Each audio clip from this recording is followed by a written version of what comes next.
Olá pessoal, bom dia para vocês. Agora são 7 horas em ponto. Hoje é dia 12 de junho de 2025, dia dos namorados. Você que está aí debaixo das cobertas, nesse frio louco que está acontecendo aqui no Sudeste e no Sul, aproveita aí para dar um beijo na sua companheira, no seu companheiro e começar bem essa quinta-feira aqui, véspera de uma sexta-feira 13, não se esqueça, tá bom? E fazer um chamego não custa nada, né? E ainda pode colocar um casal que estava ali morno, essa coisa toda, numa condição, né, de casal jovem, de namoro recente, essa coisa toda. Então, aproveita aí essa oportunidade, esquece aquela briga de ontem à noite, a DR, vai lá dar um beijão no companheiro ou na companheira, deseja para ela um feliz dia dos namorados, ainda que essa companheira ou esse companheiro seja seu companheiro de vida inteira, vale a pena, não vale? Olha, eu não gosto de começar esse programa assim, mas tem uma notícia de última hora que aconteceu agora há pouco, e é muito grave a informação. Um avião com 242 pessoas a bordo da Air India decolou de uma pequena cidade na Índia chamada Ahmedabad, de um aeroporto, um voo com direção que tinha como destino Londres, né, na Inglaterra, e esse avião, alguns segundos depois da decolagem, estava a 625 pés de altura, quando perdeu contato com a torre. Não há até agora informação sobre sobreviventes, né? As notícias estão muito frescas e nós vamos acompanhar aqui a evolução disso ao longo do programa. Então esse é um dos assuntos nossos, pegou aqui de surpresa de madrugada, mais um acidente gravíssimo com um avião 787 da Boeing, que está, repito, 242 a bordo. Até agora ninguém falou sobre sobreviventes, né? E já há vários comunicados aqui da companhia aérea, do site Flight Radar, que é um site especializado em tracking de aviação. Então a gente vai aqui aguardar mais novidades. Já se sabe aqui, por exemplo, que não havia nenhum passageiro brasileiro nesse voo, né? Pelas últimas informações aqui, esse avião carregava 242 passageiros, um Boeing 787 geração 8, um avião novo, portanto, né? 169 desses 242 embarcados eram nacionais da Índia, 53 da Grã-Bretanha, um canadense e 7 portugueses que seguiam a bordo nesse avião. Repito, não há informações ainda sobre sobreviventes, tá bom? E além desse destaque triste, né, para começar o programa, nós temos aqui hoje muitos assuntos, o tempo vai ser pequeno para tanta coisa. Então você se prepare para uma maratona de notícias logo de manhã, porque nós tivemos muita coisa acontecendo no Brasil e no mundo, né? Vou dizer para vocês que a coisa começa por o fato de que o Supremo formou maioria para tornar inconstitucional o artigo 19 do Marco Civil da Internet e responsabilizar as Big Techs pelos conteúdos publicados por terceiros, o que muda completamente a relação entre justiça e essas empresas que exploram as redes sociais, entre essas empresas e o Estado brasileiro. E com certeza essa decisão do Supremo, né, que já tem 6 votos para ser tomada, 6 votos, aliás, muito distintos uns dos outros, né? Mas ela vai criar mais arestas na relação entre o Estado brasileiro e essas empresas, né? E nós vamos falar sobre isso ao longo do programa de hoje. O que mais nós temos aqui? O Bolsonaro, né, aquele que você conhece tão bem, aquele que você sabe o que vai acontecer com ele daqui a pouco, divulgou ontem os vídeos que ele pretendia apresentar no Supremo Tribunal Federal. São 12 vídeos e os que importam mesmo são 3 deles. Um do ex-ministro Carlos Lupe, que é o presidente do PDT, e 2 outros do ministro Flávio Dino, do ministro do Supremo, Flávio Dino. Agora é impressionante, sabe por quê? Porque era descontextualização, ou seja, o cara de pau do Bolsonaro estava tentando usar o Supremo Tribunal Federal para apresentar elementos distorcidos em sua defesa, já que provavelmente não tem nada melhor para apresentar. Na verdade, o Lupe, né, seguindo uma tradição no PDT histórica, desde o tempo da Proconsult, fala que quer adotar um equipamento a mais de segurança, que é o voto impresso. E o ministro Flávio Dino nem isso fala. Ele fala que precisava ser aprimorado o sistema de identificação de eleitores para evitar que, ao final da votação, o mesário votasse por aquele eleitor faltante, né? E o que acontecia, de fato, antigamente, que pode sim ter determinado a derrota dele para Rosiana Sarney, lá nas calendas, né? Lá para trás, 2006, ainda durante o primeiro mandato do governo Lula, numa eleição que terminou com 0,8 ponto percentual de vantagem. Mas o Flávio Dino não desconfia das urnas, ele apenas pede mudanças. E olha, nós estamos falando de 2006, né? Mudanças que o Congresso veio a implementar depois, como, por exemplo, retirar o número do título de eleitor do livro de ata na mesa nos mesários, para evitar que mesário votasse por eleitor, e adotou também a biometria, né, que está funcionando para 100% dos eleitores brasileiros. Portanto, das críticas que o Flávio Dino fez lá para trás, não sobrou nada. Sobrou apenas o registro de coisas que ele fez, que foram observações objetivas, que depois o Bolsonaro, na ausência de argumentos melhores, tentaria usar lá no Supremo Tribunal Federal para quê? Para conturbar o ambiente do julgamento, para nada mais, porque não serve nem minimamente como prova, né? Bom, além disso, nós tivemos ontem muita tensão na Câmara dos Deputados lá em Brasília. Foi um inferno, mais uma vez, a mesma coisa que aconteceu com a ministra do Meio Ambiente, com a Marina, aconteceu ontem com o ministro Haddad. Os moleques de lá, Carlos Jordi e o Nicolas Ferreira, moleques, porque não tem outra palavra para definir o comportamento desse lixo parlamentar da quinta série lá do parlamento. Hostilizaram o ministro, fizeram perguntas ele para lacrar na internet e antes que ele respondesse, saíram do plenário.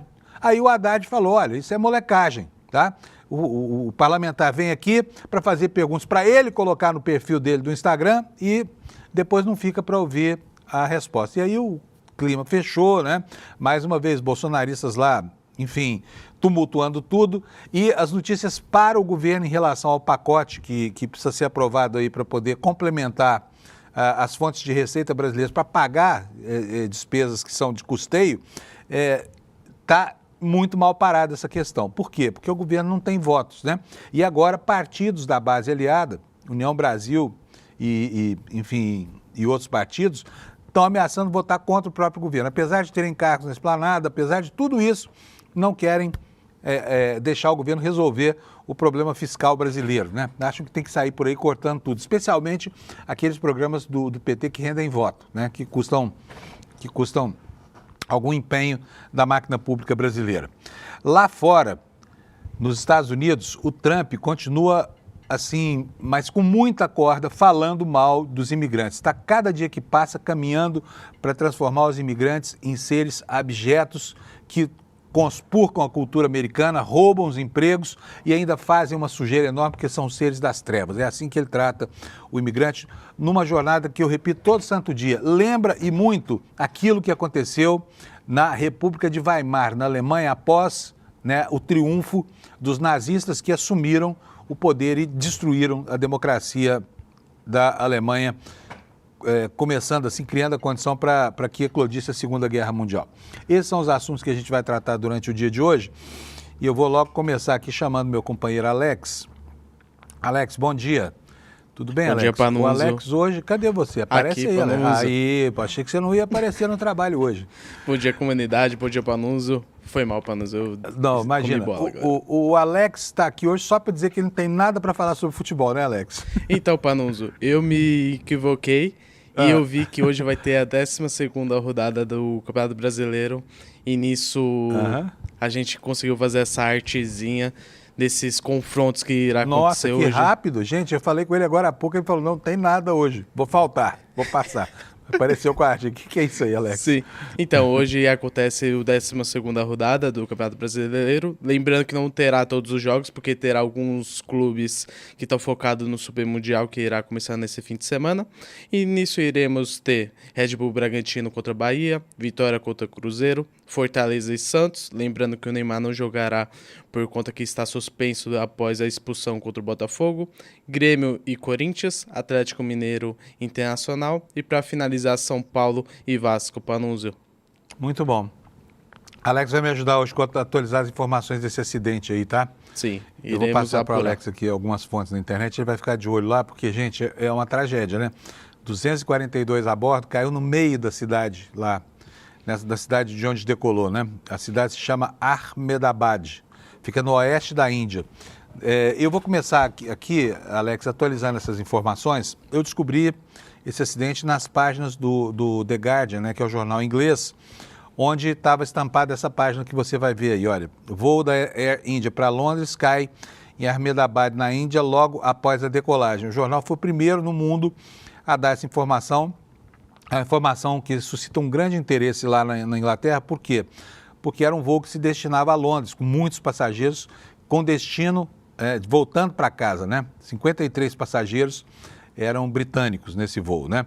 E o que dizia aqui, logo essa informação aqui é das 7h02, portanto é de agora, 10h02 no horário de Greenwich, né? O voo da Air India para os Estados Unidos cai em Ahmedabad, na Índia, logo após a decolagem. A aeronave caiu no oeste da Índia, informaram autoridades do Corpo de Bombeiros, a agência France Press, sem dar detalhes imediatos sobre o avião ou o número de vítimas. Agora essas informações já estão mais adiantadas, né? Grossas nuvens de fumaça preta foram vistas sobre o aeroporto, disse um repórter da AFP. O Times of India relata que um Boeing 787 Dreamliner da Air India, que é a companhia aérea com destino a Londres, caiu logo após a decolagem do aeroporto internacional. E a informação, você pode ver aqui num tweet do Flight Radar, que é um site especialista no acompanhamento ao vivo de voos, traz aqui a curta trajetória desse voo, né, que caiu segundos depois de tentar a decolagem. O que o Flight Radar diz aqui? Nós estamos seguindo as informações sobre o acidente do voo da Air India de Ahmedabad para Londres. Nós recebemos o último sinal do avião às 8h, 8 minutos e 51 UTC, o horário de Greenwich. Aqui no Brasil são 3 horas a menos, portanto foi às 5h08, horário brasileiro, que esse avião caiu. Diz aqui a reportagem, só alguns segundos depois da decolagem. Vou mostrar para vocês aqui a página do Flight Radar, para vocês verem o quanto foi curto esse voo. A gente vê nessa página aqui o aeroporto de onde o avião decolou, chama Sardar Vallabhbhai Patel International Airport. Né? O avião sai daqui desse ponto onde aparece a aeronave em amarelo aqui, tá vendo só? Vou até aumentar aqui para que a gente possa ver isso aqui juntos, tá? Ele sai, ele taxia na pista, né? Ele alinha, e aí ele corre a pista e cai logo aqui no finalzinho da pista, tá vendo só? E aí começam os relatos de fumaça, os relatos enfim, daquilo tudo que é a cena da tragédia que se segue a esses acidentes, tá bom? Repito aqui, nós tínhamos aqui nesse voo 242 pessoas a bordo, nenhum deles era brasileiro, né? Então não teremos aqui provavelmente pessoas conhecidas da gente aqui no Brasil.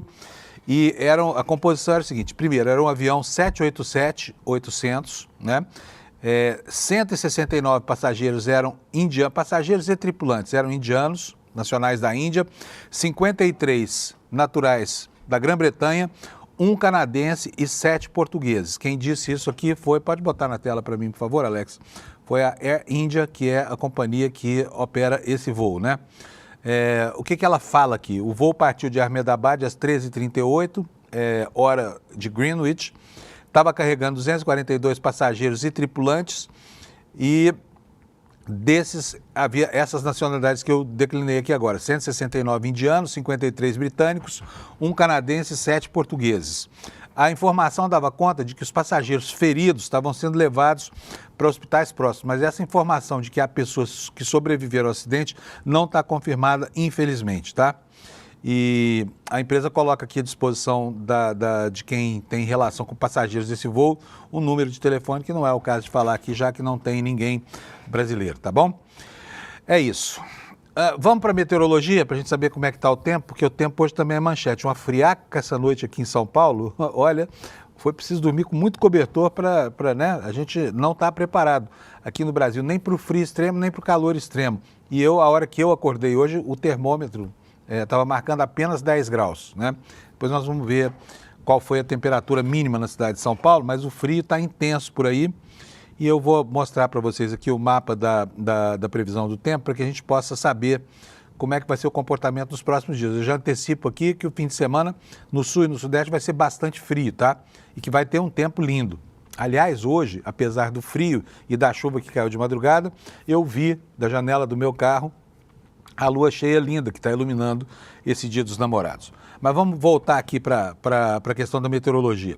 Temos um aviso aqui de chuvas intensas para o norte do estado do Amazonas e também para o sul do estado de Roraima. Temos aqui na região sul do litoral da Bahia um alerta de acumulados de chuva, e temos aqui na Serra da Mantiqueira, entre o sul de Minas e o estado de São Paulo, um alerta para ocorrência de geadas. Deve ter geado bastante lá essa noite, né? Eu até vou aproveitar aqui para saber qual é a temperatura lá nas cidades mais altas da Serra, Monte Verde, Campos do Jordão. né, para a gente ter uma ideia do que aconteceu lá essa madrugada, se geou ou não. E aqui temos outros alertas, né, alertas para o interior do Rio Grande do Sul, alerta também de geada, que ontem ocorreu lá. Ontem teve cidades no Rio Grande do Sul que chegaram a -6 de temperatura, fato que deve ter ou ocorrido de novo ou se agravado nessa madrugada, né? E aqui na Serra Catarinense nós temos um outro alerta de geada, pois ali ficam as cidades que têm as temperaturas mais frias do país. Vamos aqui para o mapa da previsão. Olha só, o frio se concentra hoje, a onda de frio intenso mesmo, aqui no interior do estado de São Paulo e também no Triângulo Mineiro, né? Noites geladas lá naquele descampado do Cerrado. E também, olha aqui, ó, frio e nuvens, né? Aqui na divisa de Minas Gerais e os demais estados a oeste e também chegando até o sul da Bahia. Isso dá a medida da intensidade desse frio. Vamos ver como é que estão as temperaturas aqui no sul e no sudeste. Lá em Porto Alegre, a mínima foi de 8 graus, em Florianópolis a mínima foi de 13 graus, em Curitiba de 5 graus apenas, né? O pessoal de Curitiba vai ser duro sair da cama hoje, hein? Aqui em São Paulo, a temperatura chegou a 9 graus, eu falei que eu vi 10 no termômetro, mas foi mais baixa, né? 9 graus. Lá no Rio de Janeiro, alô cariocas, cuidado hoje na rua, vocês vão congelar, 15 graus de temperatura mínima e a máxima vai ser só de 22. Eu quero lembrar aqui que 4 meses atrás a gente tinha o dobro disso lá no Rio de Janeiro, né? 40 e tantos graus de temperatura. Em Belo Horizonte a temperatura vai a 10 graus, aí Salvador para cima ela começa a voltar para os parâmetros que a gente está acostumado, né? Vitória 16. E Goiânia, olha, Goiânia é um dos lugares mais quentes do Brasil. 13 graus na madrugada, Brasília 15 graus, Campo Grande 13 graus e Cuiabá 20 graus. Então essas são as temperaturas e só para complementar a informação, nós teremos em toda essa região aqui do mapa mais amarela, aqui no centro, um dia lindo, né? Um dia frio, um dia tipicamente outonal, com aquela cor azul no céu que é maravilhosa, né? E a poeira já começando a subir, fazendo o pôr do sol, espetáculo vermelho, dourado e alaranjado. Mas no restante do país nós teremos chuva, né? Então, no entorno do Cerrado brasileiro, chuva e geada no sudeste e no sul do Brasil. Essa é a previsão do tempo para o dia de hoje. Isso posto, já falamos sobre previsão do tempo, sobre também a ausência de notícias no futebol. Vamos para os destaques agora aqui no site do ICL. E a manchete principal destaca as dificuldades do governo em relação àquilo que está sendo proposto como alternativa ao aumento do IOF, que molestou lá a Faria Lima, e logo o governo voltou atrás, e agora está esse embrulho aí de coisas em que o Congresso se nega a permitir que o governo reconstitua suas fontes de receita, né, enquanto tumultua a vida do ministro Fernando Haddad. Olha, eu tenho a impressão que o Haddad, que já declarou que não é candidato a nada, vai querer distância da vida pública depois que sair, porque que inferno tem sido enfrentar essa gente que quer destroçar o país para impedir qualquer chance eleitoral do Lula no futuro, sabe? E a gente sabe que o Haddad é o foco dessas coisas, porque ele ele já disse que não será mais, né? O candidato é uma pena, porque é um homem espetacular, né? Mas não está sendo feliz nessa administração lá na Fazenda, porque, enfim, não encontra facilidade para aprovar nada, né? Que ele precisa. Agora, o Congresso está numa atitude que é uma atitude clara de sabotagem, porque os deputados e os senadores querem saber de tripudiar o governo, de fazer o discurso fácil da defesa. Ah, não admitimos mais impostos para a opinião pública. Eu também acho que essa é uma causa bastante razoável. A gente já paga imposto demais no Brasil, né? Para sustentar meia dúzia de vagabundos aí privilegiados, de empresários que consomem 800 trilhões de benefícios fiscais por ano, e aí o pobre coitado trabalhador é esgrimido lá no seu contra-cheque, porque esse sim tem que pagar imposto de renda, não tem escapatória, né? Mas enfim, o Haddad não está tendo nenhuma facilidade, provavelmente o governo vai sair derrotado dessa questão, e aí vai ficar para sempre a dúvida, o que fazer, né? O que fazer para que o país não pare, porque o país não pode parar. O que fazer para que os mais pobres, esses que estão morando nas ruas ou debaixo, né, de uma lona preta, para que eles tenham pelo menos um pingo de atenção da sociedade, né, graças à ação estatal. não se sabe como é que vai ser isso. Mas há uma grande resistência lá no Congresso e essa aí é o principal destaque do site do ICL hoje. Daqui a pouquinho a gente vai detalhar o que está acontecendo, tá bom? Agora, esse cara aqui, que você está vendo com essa cara de santinho aqui, é um baita de um baderneiro golpista, foi expulso da Marinha, porque esse suboficial aqui estava lá participando daqueles atos dos malucos lá do 8 de janeiro. Agora, imagina só, existe uma figura no Exército que é muito parecida com a aposentadoria da Justiça para quem comete algum delito. No caso do Exército, chama morte ficta. Quando um militar desonra a farda, ele é afastado, só que a família dele continua recebendo a pensão. É o que vai acontecer com esse sujeito aqui, com a família desse cara, que se chama Marco Antônio Braga Caldas. Foi condenado a 14 anos de prisão. Essa morte ficta também gera déficit, tá? A gente vai falar um pouquinho sobre isso daqui a pouco, quando for detalhar essa história aqui. Segundo destaque, aliás, terceiro destaque, tá aqui, olha. Supremo forma a maioria para responsabilizar as redes sociais por conteúdos de usuários. Lá nos Estados Unidos, continua essa campanha de perseguição contra trabalhadores, e aqui na nossa manchete, na nossa página, nós temos essa manchete aqui. Estão sequestrando trabalhadores. É uma brasileira que está denunciando essa covarde e cruel perseguição a imigrantes nos Estados Unidos, né? Não são todos. Daqui a pouco a gente vai ver uma declaração do Trump que provoca até arrepios, tá? Quando a gente fala. Bom, é isso aqui entre os destaques. Eu vou começar agora a detalhar para vocês as notícias, tá bom?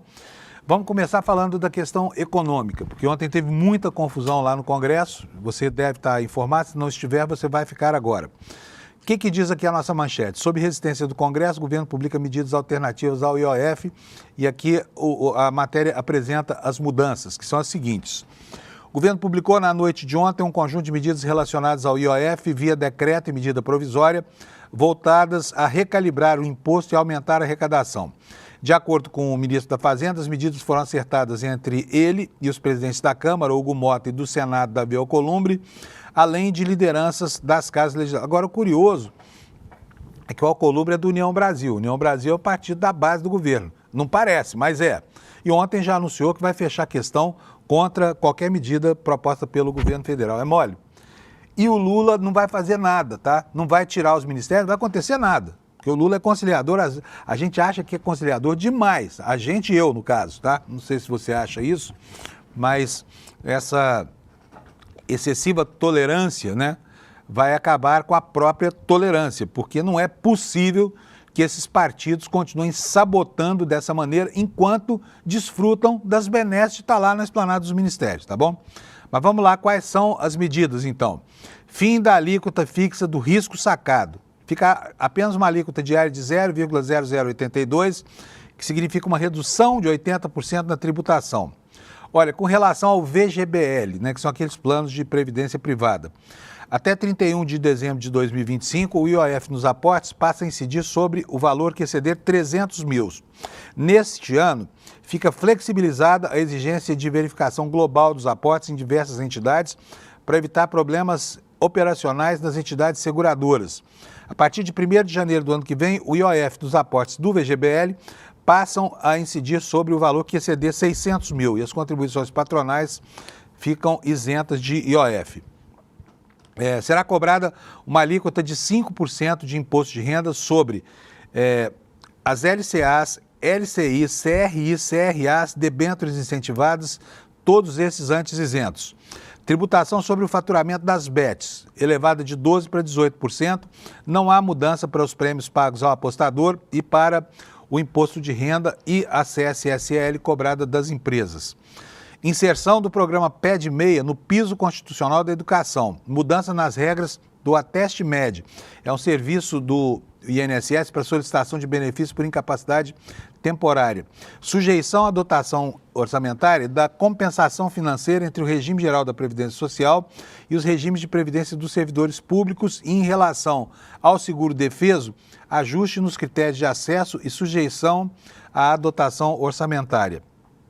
Então, essas são as medidas e, além disso, né, ainda houve os bloqueios todos que já foram anunciados no mês passado. que é a matéria disso? O governo anunciou no final de maio um bloqueio, um contingenciamento de cerca de 30 bilhões para atingir a meta definida pela lei do arcabouço fiscal. Além disso, foi editado um decreto com a alta do IOF que previa arrecadar mais 20 bilhões por ano. A medida sofreu resistência do mercado financeiro e do Congresso, e isso levou o governo a negociar essa alternativa que aparece agora, que se materializa agora, mas que está sendo recebida com pedradas lá no Congresso Nacional. E olha, o que aconteceu ontem? Uma comissão da Câmara, né, chamou lá o Haddad muito gentilmente foi, né, e chegou lá e enfrentou a quinta série, a borra parlamentar, né, a nata do lixo parlamentar, que são quem? Nicolas Ferreira e Carlos Jordi, essas excrescências que estão lá com uma... Aliás, o Jordi por bem pouco tempo, né? Porque esse pateta desse deputado vai ser expulso da vida pública, por quê? Por causa de um processo, né, em que o Ministério Público Eleitoral está pedindo a cassação do mandato dele, porque na eleição de prefeito ele subornou um jornalista lá da cidade dele, de Vitória, e esse jornal trabalhou como um instrumento da campanha. Ele está sendo condenado por isso, provavelmente vai perder o mandato e essa praga, logo, logo nós estamos livres dela, tá? Mas, por enquanto, ele continua lá e continua aprontando muito. O que aconteceu ontem lá no Congresso? Diz aqui o nosso site. A audiência do ministro da Fazenda, Fernando Haddad, na Câmara, nessa terça 11, foi marcada por confrontos verbais, acusações e interrupções que culminaram no encerramento antecipado da sessão. A troca acalorada de palavras entre o ministro e parlamentares de oposição, especialmente essas pragas aí, Nicolas Ferreira e Carlos Jordi, dominou o debate e revelou a tensão crescente entre o governo federal e setores vinculados a esta outra praga chamada ex-presidente Jair Bolsonaro. Logo no início, os deputados bolsonaristas questionaram duramente a condução econômica do governo Lula, acusando a atual gestão de promover aumentos de impostos e assim manter déficits nas contas públicas, tá? Aqui no site do ICL tem um vídeo do Nicolas, mas é um vídeo em que você vai ver a fala dele adiantada. Eu vou colocar para vocês aqui.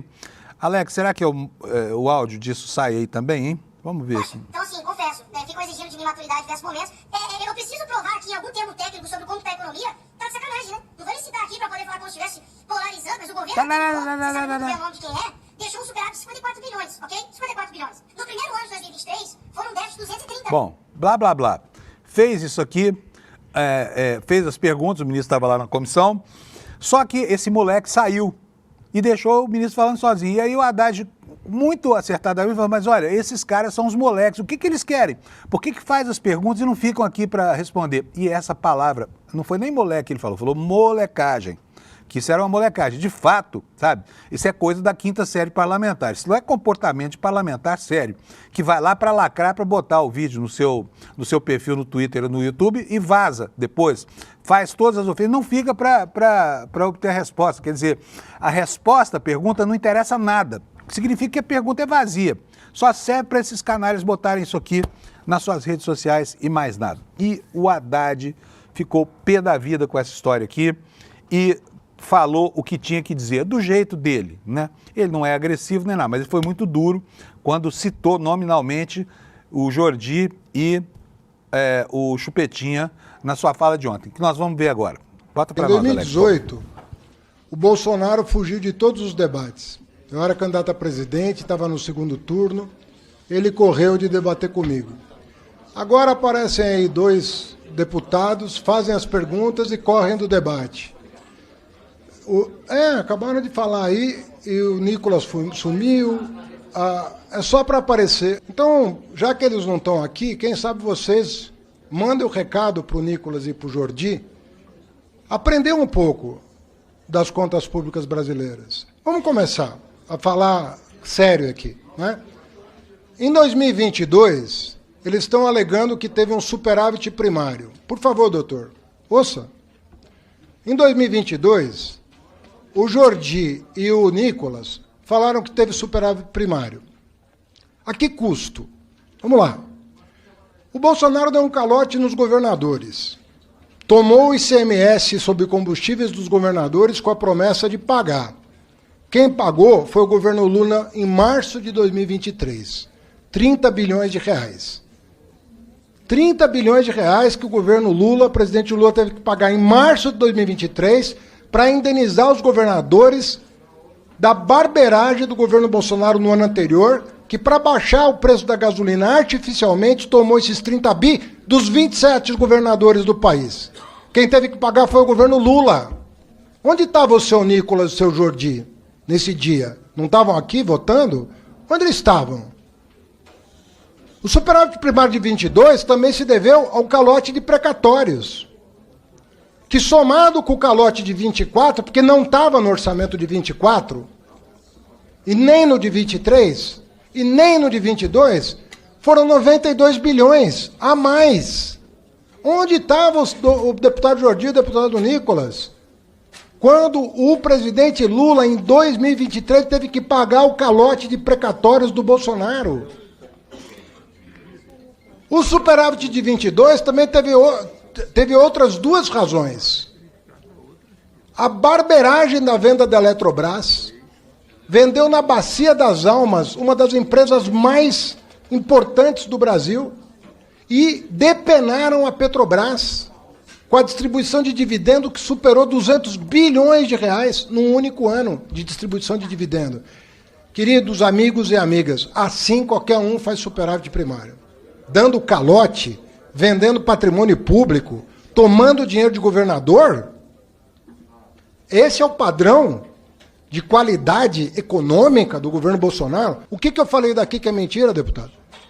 Desrespeito é mentir. Não, Desrespeito é sair sem ouvir a verdade. Vou repetir para o senhor, já que o senhor está falando em nome dele. Venderam a Eletrobras uma vergonha, depenaram a Petrobras, deram um calote governador em precatório. Assim qualquer um faz superávit, entendeu? Com respeito ao que eu falei? Não, repito para o senhor. Estou falando em relação à molecagem. Assim muito fácil fazer superávit com esse jeito e fugir do debate. Deve ser muito difícil, né, manter a calma para falar com gente que, na verdade, não fala a mesma língua, que não se comunica e nem está lá com o propósito de aceitar explicação nenhuma, né? E quem são as pessoas? Não vou nem falar do Nicolas Ferreira e também não vou dar aqui assim, os atrevimentos desse Carlos Jordi, porque esse sujeito aí não merece, foram só ofensas. Então não é questão de não ouvir o outro lado nem nada disso. A gente não vai dar espaço aqui para ofensas, tá? E quero dizer para vocês que o Jordi é um sujeito que está praticamente expulso da vida pública. Vou mostrar para vocês aqui na tela uma matéria que não é nova, não é do dia de hoje, mas que explica o nervosismo desse parlamentar lixo, né, modelo do que não fazer lá no Congresso Nacional. É um dos maiores vilões da atividade política brasileira. A notícia do Poder 360 dava conta, olha, no dia 7 de junho, tá? 4 dias atrás, né? 3 dias atrás, que o Ministério Público Eleitoral pediu à Justiça a declaração de inelegibilidade desta coisa horrorosa do Carlos Jordi por 8 anos até 2032. Por quê? Uso indevido de um jornal chamado O Fluminense. Durante as eleições para a Prefeitura de Niterói, que ele disputou lá em 2024, perdeu por pouco, hein? Solicitação foi feita pela Procuradoria Regional Eleitoral do Rio de Janeiro, na quinta-feira passada, dia 5 de junho. Segundo a Procuradoria, o jornal foi usado para quê? Jornaleco, vagabundo, tá? Jornal de pena alugada. Foi usado para quê? Para atacar sistematicamente a imagem do atual prefeito lá, adversário de Jordi, que se chama Rodrigo Neves, do PDT do Rio de Janeiro, enquanto fazia, né, tecia loas a este moleque do Carlos Jordi, tá? É isso que aconteceu lá e por isso o Jordi está com o mandato dele, olha, em risco. Logo, logo ele vai ter que ver a onça aí bebendo água, né, em relação a esse assunto.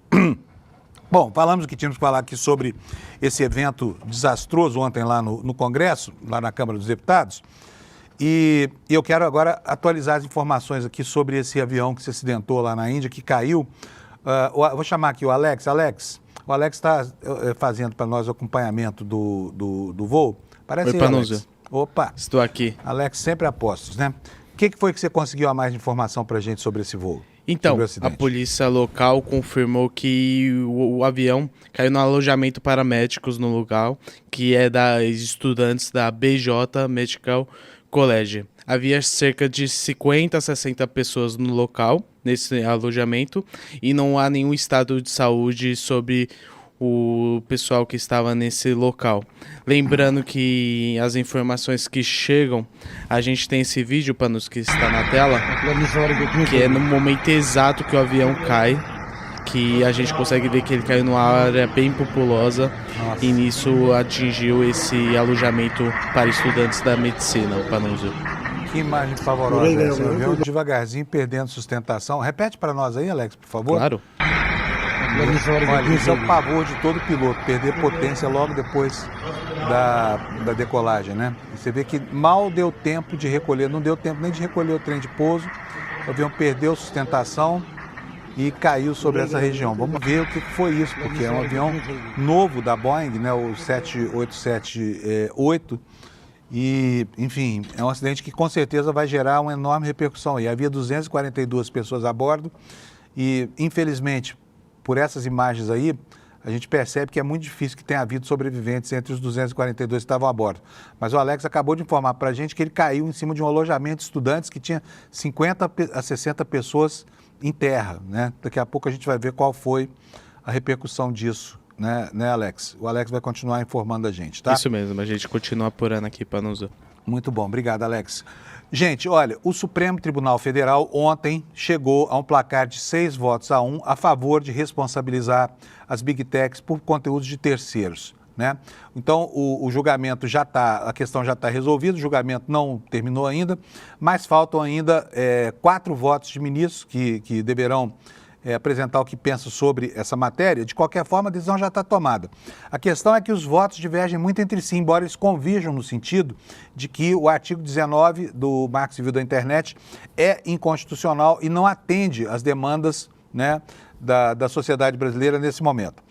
Então está aqui a manchete para vocês: STF forma maioria para responsabilizar redes sociais por conteúdos de usuários. Vou ler um trechinho aqui e depois eu quero que você preste atenção ao que disse o ministro Flávio Dino ontem na abertura dessa sessão de julgamento, tá? A matéria no nosso site diz o seguinte: a maioria dos ministros do Supremo Tribunal Federal votou nesta quarta-feira a favor das redes sociais pelo conteúdo publicado por seus usuários. Com o voto do ministro Gilmar Mendes, o placar do julgamento está em 6-1. 6 a favor de responsabilizar as Big Techs e 1 contra. Agora, eu não vou nem falar o nome, mas adivinha quem foi esse que votou contra, né? Contra a responsabilização das redes. No final do julgamento, os ministros devem aprovar um texto final que vai definir as regras para a aplicação dessa decisão, tá? Votam por responsabilizar os provedores os ministros Dias Toffoli, Luiz Fux, Flávio Dino, Cristiano Zanin, Gilmar Mendes e também o presidente Luiz Roberto Barroso. Agora eu vou falar quem foi que votou contra, né? Porque esse aqui, enfim, tem tido votos assim coerentes com a sua própria trajetória e ele mantém essa coerência aqui, o ministro André Mendonça, tá? Que divergiu de todos os colegas e não se sabe lá, na hora que chegar a vez do Cássio Nunes, se ele vai pela mesma vertente ou se vai buscar o caminho da maioria, né? Mas ontem, na abertura dessa sessão, o ministro Flávio Dino fez uma manifestação que é impecável e vale a pena você observar. Alex, está com o material aí no ponto?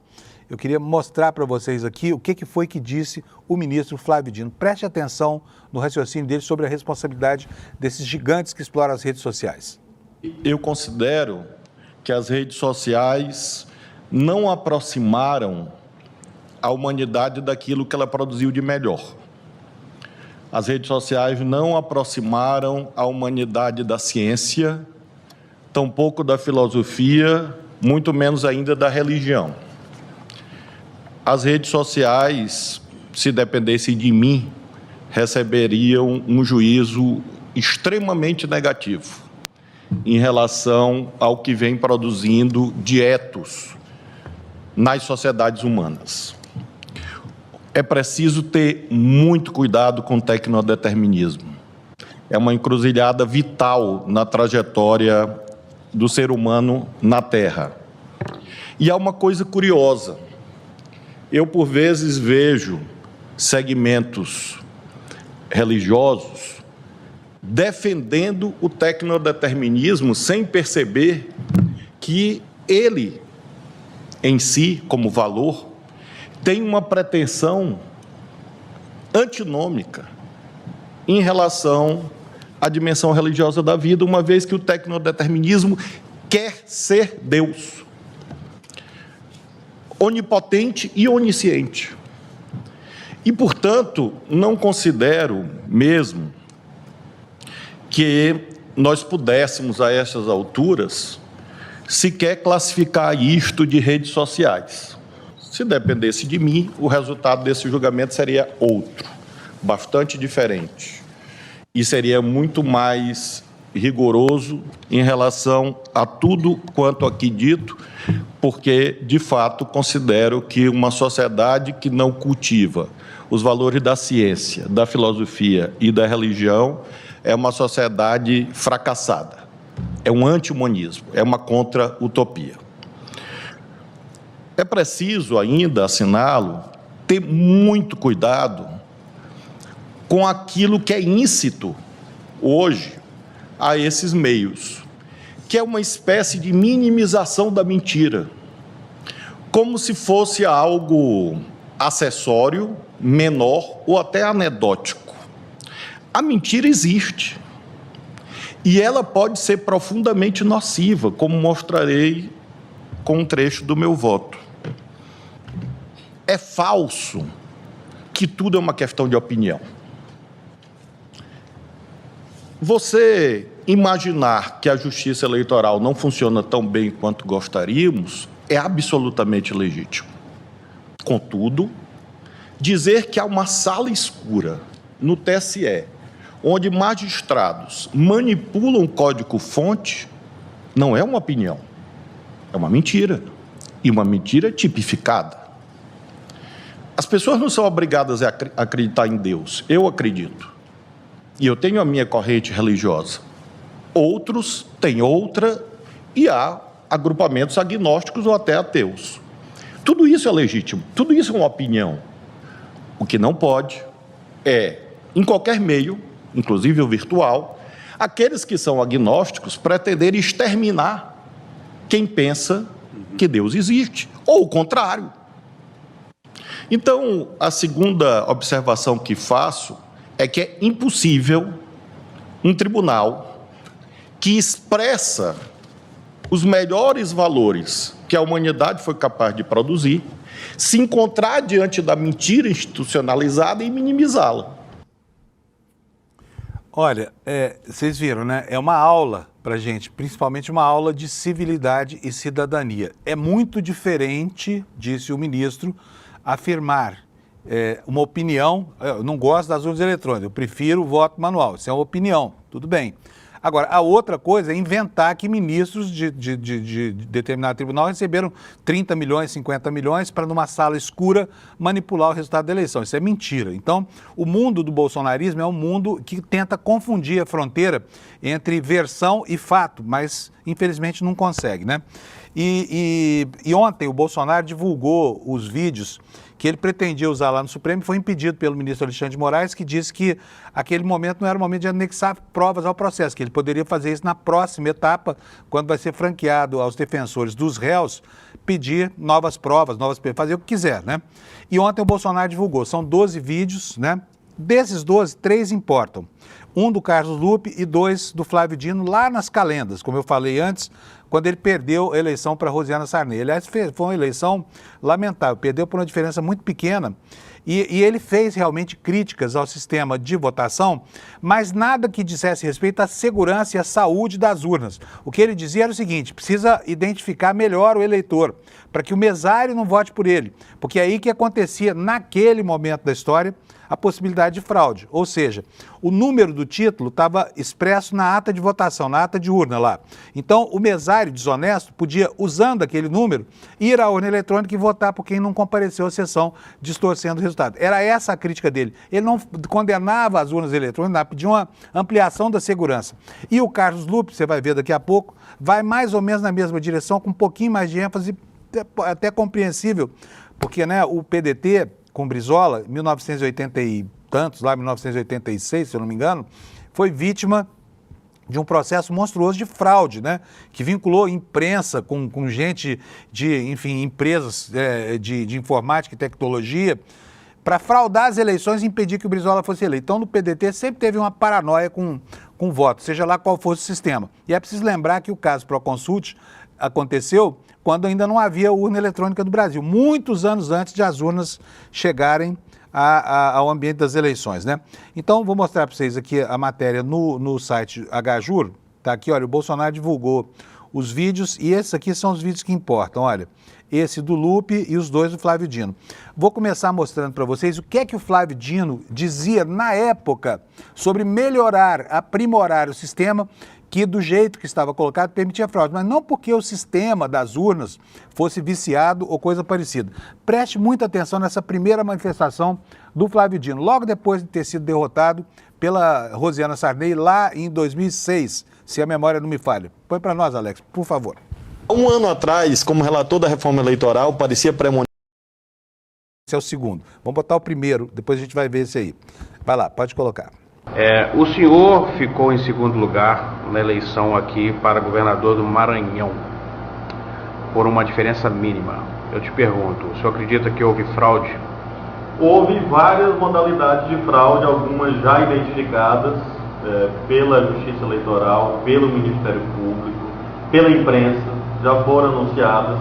E nós estamos nesse momento numa atitude de aguardar a ação dessas instituições, porque são fatos documentados, públicos e notórios, que abrangeram todo o período da propaganda eleitoral, com a distribuição de vantagens indevidas, a chamada compra de votos, meios ilícitos de propaganda, tudo isso podendo influenciar o resultado da eleição.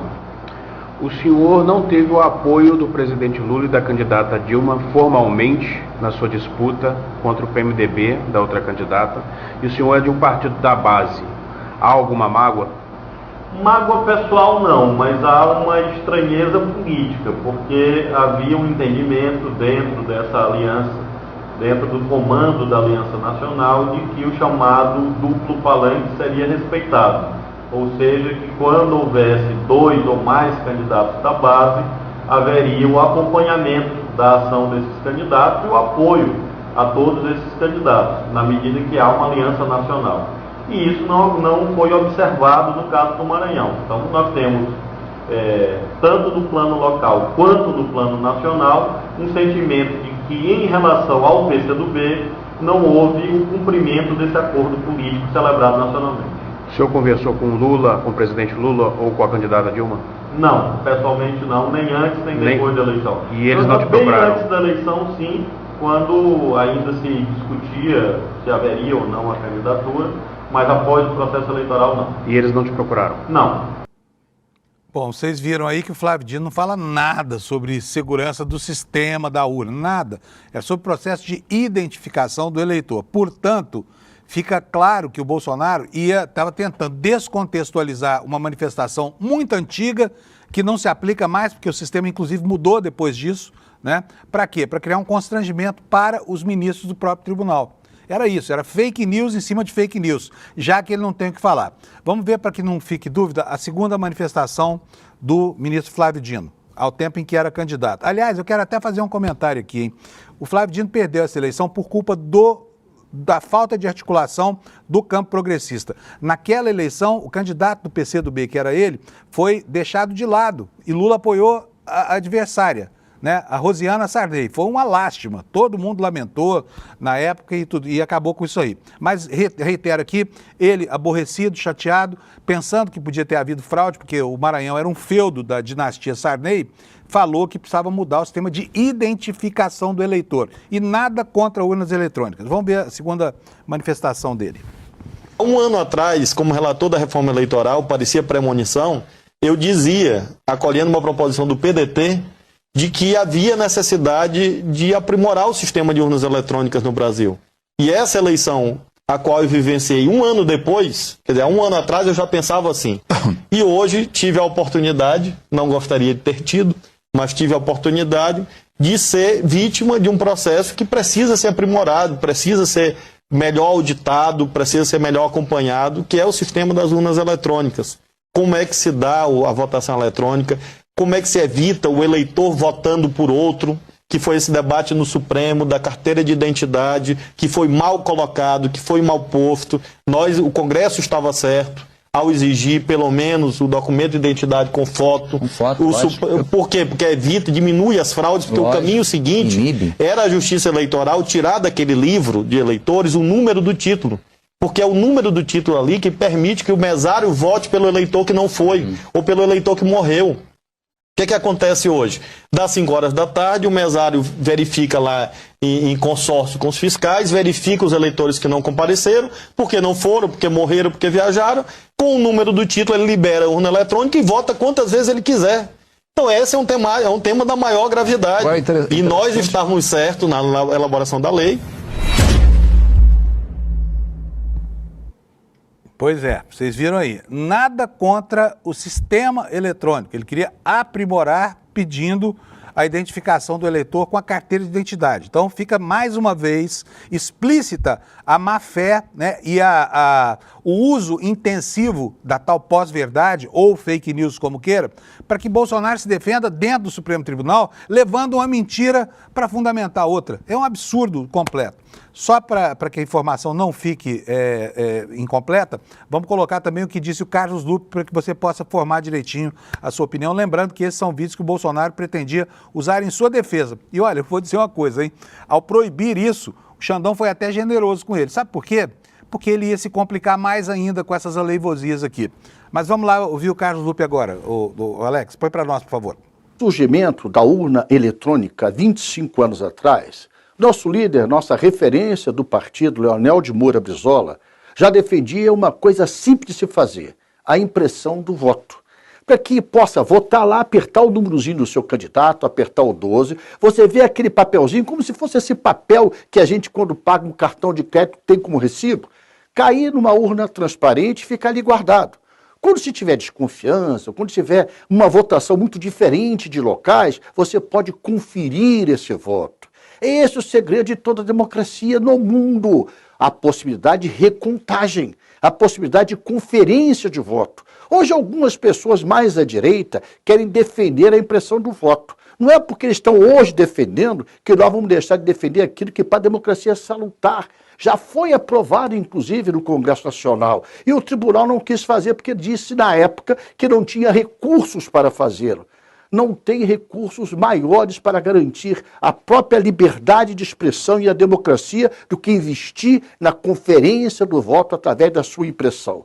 Nós do PDT, através do nosso líder Leonel Brizola, fomos quem primeiro falou isso e temos coragem de claramente dizer a todo o povo brasileiro, sem a impressão do voto não há possibilidade de recontagem. Sem recontagem, a fraude impera.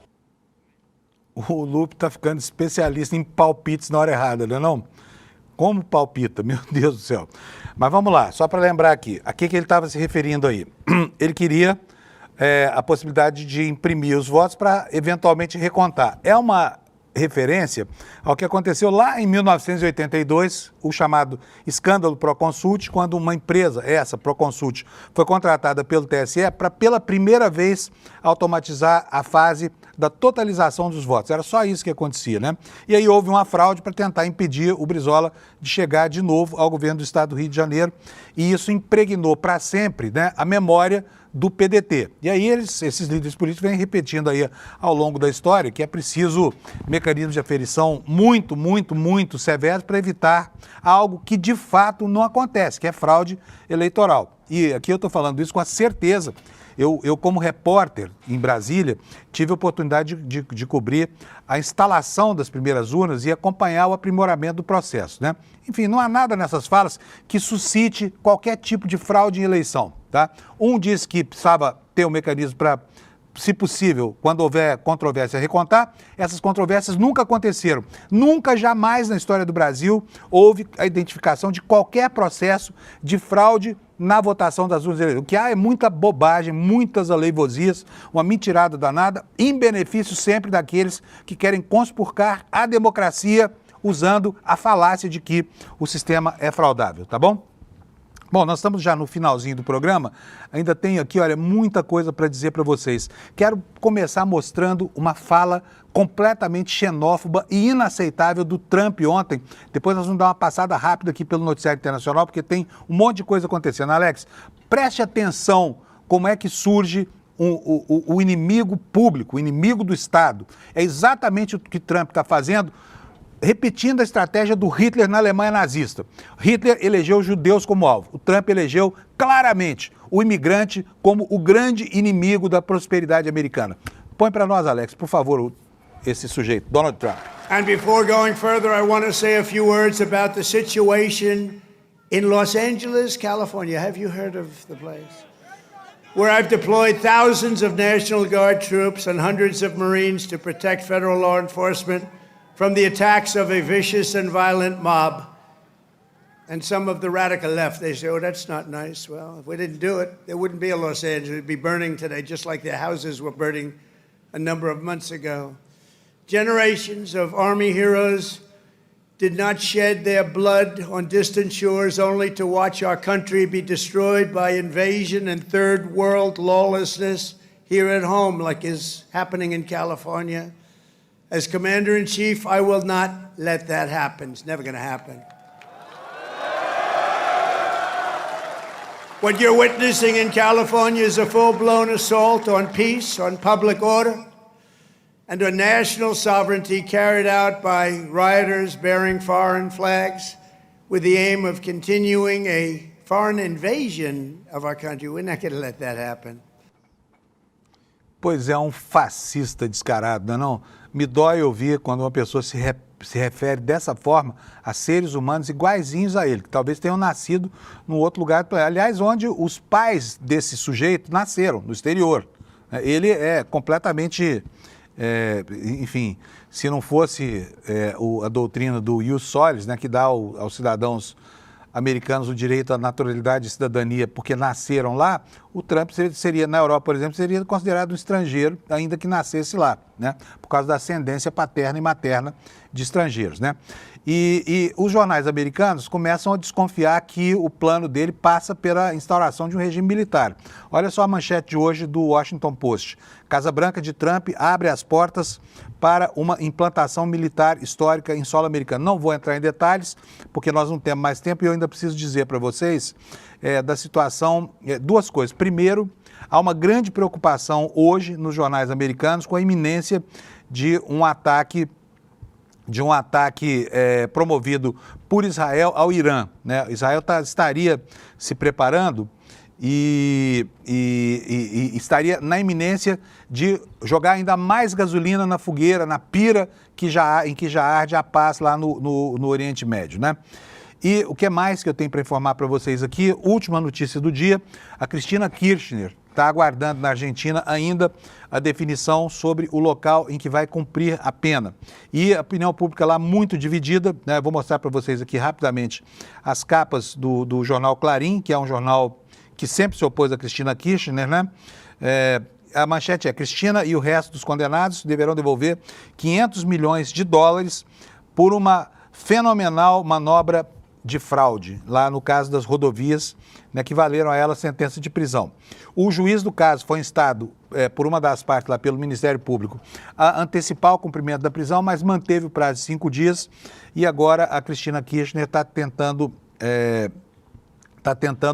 uma definição por um pedido de prisão domiciliar. 2 motivos. Primeiro, porque ela foi chefe de Estado. E segundo, e mais importante, porque a lei argentina tem o atenuante da senilidade lá muito claro. E qualquer pessoa que tenha 70 ou mais anos de idade pode cumprir a prisão em casa. Portanto, esse pleito chegou ao judiciário lá, tá bom? Finalzinho de programa, gente, vamos dar a mensagem do dia aqui. Olha, temos aqui, olha, semente do caos, bem plantada aqui no nosso território, como a gente viu ao longo do programa de hoje todo. Né, vai ser uma aula magna que vai acontecer no domingo às 20 horas. O professor João César de Castro Rocha vai estar com o Eduardo Moreira falando sobre o caos disseminado pela extrema-direita brasileira, como é que ele surgiu, como é que ele se implantou, como é que se consolidou e como é que a gente sobrevive em meio a esse ambiente de distopia, né, e de realidade líquida que nos cerca hoje, transformando mentiras clássicas, né, em argumentos sólidos, como a gente viu no caso do Haddad ontem, né, para instrução, digamos assim, para o impulsionamento dessas guerras políticas, tá bom? Então você não pode perder. A Semente do Caos vai ser domingo às 8 horas da noite, convites aqui no despertaicl.com.br. Não deixe de ver, é um ótimo programa para domingo, que é um dia vazio e é muito melhor do que ficar assistindo o Fantástico lá na Globo, né? Beleza, gente, acabamos por hoje. São agora 8 horas da manhã. Eu encontro com vocês aqui amanhã às 7 horas para a gente encerrar a semana. Obrigado para você, obrigado pela audiência e até amanhã. Olá, eu acabei de gravar uma aula aqui no ICL projetando um cenário. Se eu estiver certo, o plano da extrema-direita para o Brasil é que a ditadura principie em 2026, ainda que eles percam as eleições presidenciais. Eu convido vocês a assistirem essa conversa no dia 15 de junho, um domingo, às 20 horas.